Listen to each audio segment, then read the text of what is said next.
Hey everyone, welcome back to Open. Our next guest is a Latinx cartoonist and writer for mainstream and independent comic books. His work gives greater representation to racial and sexual diversity, focusing on creating complex stories featuring underrepresented and culturally diverse heroes as they navigate real life issues that plague our global communities. He joins us today to speak about his summer comic culture legendary workshops and programs. Please welcome back to the show, also in studio, repeat guest from years ago, cartoonist, writer, and educator, Ivan Velez Jr. Hey, hi Rhina. It is so wonderful I to love seeing be you. in person. Yeah. It's good to see you. Thank you. And thank you for this work that you continue to do with our next generation, with our borough.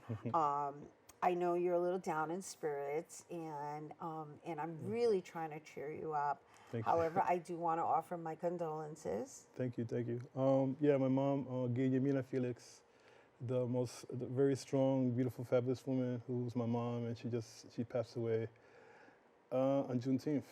So it's been a tough year, but you know we have to plug away. It's part of life, and I'm just so happy that she was here. You know. Yeah, thank you. I know, And you're wearing her colors, so I'm very I'm happy wearing about her that. colors you mentioned, Yeah, right? she loves so green. I'm honoring her. What is her name again? Guillermina Felix. Guillermina Felix. Yeah. Sending her love and light. And she taught a lot of kids in the Bronx, so you know she did a lot of really good stuff, good love for them. So as a teacher, I guess you inherited that aspect in your work as well, right? Because what I didn't mention is how you used to work for DC and Marvel. Right, back in the day. Right, and we've mentioned it in the past, and that whole commercial world, and how you were able to take everything you've learned and create your own programming to raise social consciousness. Yeah, because when I was a kid, you know how it was. Well, you don't know because you're a little younger than me, but there were I love him. Flatter me, Ivan. a young, beautiful child. Thank you. But when I was back in the old days, in the Stone Age, there was no characters of color at all, you know, and that kind of really did damage to a lot of people. And it's like unconscious damage, but it's there. So that was part of my mission in life to kind of like go there and try to change things. And I was lucky that I was able to. Right place, right time, right? Yeah. And even with like Tales of Closet, the first time there was like ever like a comic book about gay youth back in the 80s. I mean, I was lucky to be able to do that. And that's part of my life history, and I'm very, very happy with that. And I want to teach kids and kind of, give them the tools to kind of do the same. Right, and so you kind of just skim through that with the gender equality as well, right? And giving them a voice in this world as well, because it's its own thing, right? This comic culture world. Yeah. Yeah. And then there's the urban messaging that you also provide. I'm a big fan of yours, obviously. Thank you. I also want to thank you for taking Likewise. my daughter in, very many years ago. I know she's no longer under your tutelage, but it was she went the performing arts route. However, I really appreciated the way you tended to the next generation of teenagers, because you had different age groups, right? Right. Now, aside from that, I know you also had cosplay part of your development, which I found that fascinating too, right? Because that's its own culture. Yeah, it is. Right? And so now these classes that you're offering, if I'm not mistaken, you blended the ages. I blend the ages now because teens are kind of hard to grab right now. They're really into social media, so trying to get them together and to do the artwork, it takes a little bit of a struggle. So right now, I want to get teens together to teach them how to self-publish. They have all these tools online they can learn themselves, and I just want to guide them towards the right way and which platform to use and what kind of stories they can tell and give them that freedom. And I want to teach the little kids too, because right now there's so much we're consuming. Anime, right? The movies all the time, all the superhero movies and stuff like that. I want them to be able to kind of make good decisions that kind of nourish them, instead of getting some of the, maybe perhaps some of the less nourishing, kind of like maybe even damaging stuff out there. Right, especially setting a foundation of understanding that this is the base. The base really comes from drafting.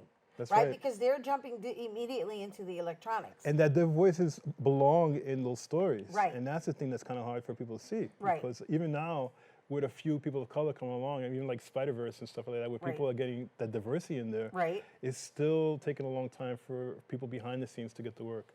Right. You know, Right. Behind the scenes, which is the where you diverse. were, Yeah. right, which is where the voices really come into Right. play, because if they're not written, Right. they can't be, we can't be Right. represented. And these kids have to get ready for that.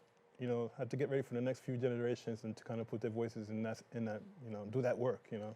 And so this book that you just pulled out, Tales of the Closet. Tales of the Closet is an old class. You know, the Lucas Museum just purchased my original art. Ooh. To add, you know, so it's supposedly it's a classic, but this is still available. But Monsters of the Bronx is my baby, and we're actually doing volume 2 right now. I'm trying to get people to come in. This is from, by the way, rated R for adults. We do adult work too. Okay? Well, thank you for mentioning that, Yeah, because you yeah. do this like kind of like free for all, like tell me how you Art feel. events, yeah, yeah. You've been to a couple of them, I think, right? No, don't you be putting me on blast like that. No, like just beautiful art events where people draw and you know, just like music and performances, and it's a wonderful thing. But it's for adults because we deserve that kind of love too. And also the freedom to express ourselves Yeah, in that manner, yeah. right? And I love your gender neutrality policy, right? Right, right. So- Anybody can come in. I'm very happy. You know, Sasha Velour from RuPaul, who won RuPaul once. She was one of our regular models back in the day. So, yeah, we're very diverse and we're very proud of that. Yeah, and also congratulations on that. Congratulations on creating a space that welcomes that, and, you know, wholeheartedly, right? And again, just going back to understanding that here's a platform that our next generation has as a reference and is accessible to you, to really learn the nuts and bolts, the fundamentals of what it takes to be in this field, right? Right. But you also work with seniors. I do, and seniors actually have a lot of art in them, and it's really it's funny how art seems to kind of wake up when you get retired, and, you know, and they really get in there, and they do some beautiful work, and thank you so much for like doing a program with them as well. They really loved you. Oh my gosh! Yeah. I was, you know, I'm still. It's one of a highlight of my speaking engagements, because, like you said, they impressed me. I mean, obviously, you know, there are elders, so they're fueled with a lot of wisdom, and it's important to extract that from them, and to Right. see that you were able to do it in their art form. I believe this particular group was Artopia. photography, right? No, it's everything. It was everything, Yeah, but we yeah. change the media every week, so they kind of play with something different, different theme every week. So that's really cool. And now that I'm a senior, they really helped me like Let me transition. find out you're a senior. Yeah, so, No me diga. yeah. You got AARP? Yeah. Inquiry minds want to know. No, but let's also mention that it is virtual, so that if Right, anyone's right. interested in participating, Right, and we still have live stuff as well, because even at Williamsbridge Oval Park on next Tuesday for a couple of weeks, we have a senior program there as well at 11 o'clock. at 11 o'clock? Yeah. All right, so let's talk about all your programming, because we were going over the list, and you seem to be in different sections of the Bronx. Yeah. However, we are here primarily to speak about the Saturday Okay, events right. that are happening at the Williamsbridge Oval, but I think it's important that our viewers know that you have different things going on at different locations. Right, since I'm a teaching artist and I work on my own and I'm a freelancer, I get grants. So I hit the trifecta this year of the Bronx Council of the Arts. So I get to do all these programs, but they're at different sites. So I'm doing this Saturdays at Williamsburg Oval. That's in Norwood, which is a great space. It's inside, folks, not outside. And it's free. And it's free, yeah. And it's free. And we can Okay, get art I supplies. really need to say that, like emphasize it, like it's free and it's grant accessible to funded. you. Yeah, grant powered, thank God. And also we also have Poe Park near Fordham Road and the recreation center there. And we're there on Wednesdays at noon. So it's Poe always Park at is noon all o'clock. every Wednesday during the month of July? The month or live at 12:30 p.m. at 12:30? The ones on Saturday at Williamsburg Oval is at noon. Okay. And that's open admission. You can come in and you can like register on site. I'm going to do some more partnerships with maybe Bronx Factory will have a space. We're doing the public library, the Bronx Library Center. It's going to have a huge event on August 19th on Saturday, and I get to do my Bronx Fantastic program there and have panels and like tables and drawing stuff. So we're doing a lot of stuff. We're very busy, and I'm always looking for new places to kind of host events because, as I say, I'm holding the grant myself, so I would need spaces. And since some places are not available after COVID, we're looking to make new partnerships and happiness. No, it's beautiful because I mean, I know the virtual is convenient for everyone, but I think it's so important that we come together and Yeah. be together. It's a different experience altogether. I think a lot of people forgot how to do programs, together like that. So hopefully we'll remember, especially the kids. I think a lot of the kids, they got stuck on virtual so long, but maybe they forgot a little bit about how to just show up for a program. So I'm So, hoping to get there. well, you know what? I mean, again, I commend you for your commitment to making sure that this is accessible and that it's being designed so that they can create their own voice, their own genre within the genre, so that they're versed in Right. what the commercial world has to offer, right? And so, and I'm saying that because there's the political aspect to it, which is really what we're talking about. Right, right. And it's not only commercial, just able to do your own art and your own voice and put it somewhere. That's the beautiful thing.